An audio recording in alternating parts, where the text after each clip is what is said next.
With iOS 26.1 Beta 4, Apple finally added some new features and useful changes to iOS that a lot of people were asking for. So, if you did not get Beta 4 yet and you are a registered developer, it is out and able to be downloaded as of recording.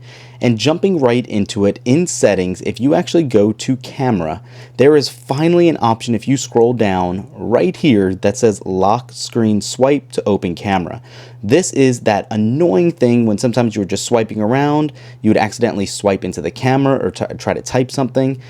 Finally, that's gone. As you can see, I'm swiping and not getting that camera launch. Now you simply just have to press the button to get to it. I am super happy that this has been updated, and now finally I don't have to worry about those additional swipes. Aside from that, you actually do have probably one of the biggest changes that a lot of people wanted, and that is under display and brightness, and this is the ability to customize the look of liquid glass. Although it's not the slider we were hoping for, this now gives us an option to use clear or tinted modes for the icons and complete system UI. So clear is exactly what you were expecting and what we've had all along now, being liquid glass. Think of these as on and off options. Tinted kind of really negates it and fills in the icons so you can't quite see through. There is still transparency, don't get me wrong. I will show you in the music app in a second, but as you can see here, clear, you swipe down from Control Center, looks exactly like you expect. You can kind of see that icon in the background there. Tinted on the Control Center is not a significant change because, as you can see, it is still there. But if we put it back on clear and then go into, let's go to the music app like I said, this is the easiest place to really see this change. You have all of your traditional gestures right here on liquid glass for selecting what screen you want to be on, swiping between songs, right? Well, now, if we change this to tinted and then go right back in, you can see how it's more filled in than it was before. It's easier to read. It is definitely less, or I should say more legible than it was before. So I think that looks good, but let's switch it back to clear really quick, go back to music, and you can see when I pull this down, that look again, especially when you go over a darker background or something like that. Let's see if I can find an album art. Let's go to here. Okay, so as you can see, it is definitely not as transparent.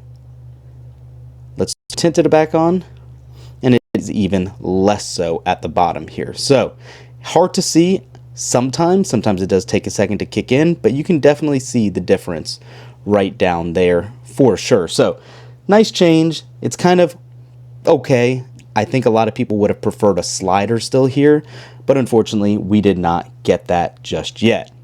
Apple also did now make a settings change to haptics and how that works when you're on a phone call, and you now have the ability to turn off haptics when you are on a call, kind of like when it bounces and lets you know that it is connected or disconnected.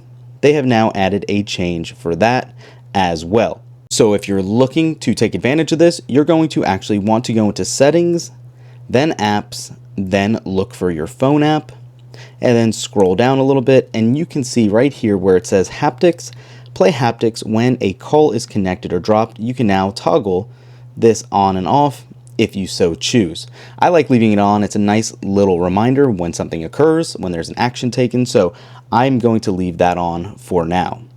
One other thing, like I said, this update did come in at another 14 gigs almost, so significant download size. It did take a little while to install the other day, so just keep that in mind. Give yourself some time and a buffer if you are going to be installing this beta. And then also, like I said, iPhone storage. You guys got to comment down below if you see this video again too. How is your system data and iOS storage using or going?